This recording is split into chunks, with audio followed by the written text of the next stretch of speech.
Welcome to today's 5-minute Bible study in the book of Colossians.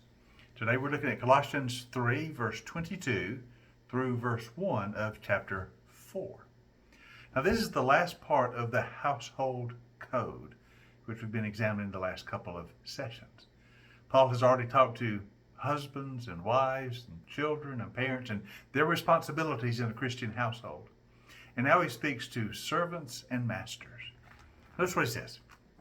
Servants, obey your earthly masters in all things, and do it not only when their eye is on you and to curry their favor, but with sincerity of heart and reverence for the Lord.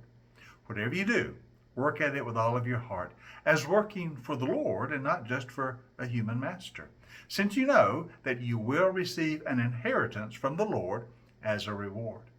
It is the Lord Christ you are serving. Anyone who does wrong will be repaid for their wrong. There is no favoritism. And masters, provide your servants with what is right and what is fair, because you know that you also have a master in heaven.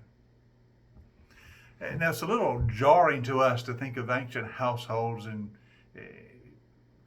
comprising servants and masters, but that was part of the ancient culture in which Christianity was introduced. But notice a new dynamic is introduced, that you relate to one another as in the Lord, and not just with the old Roman codes of master and servant.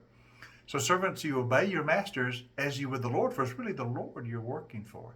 And masters, you treat your servants with fairness, because you also have a master who is Jesus. You see, the whole dynamic of relationship was changed. And notice that interesting comment he made, there is no favoritism. Christ looks upon you all the same. There's no status with him of master and servant. You are all equal before Christ.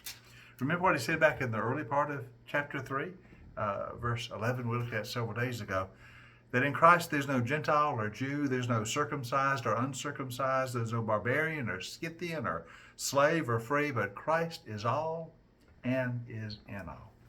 So even in the household, Christian household, the old distinctions are gone.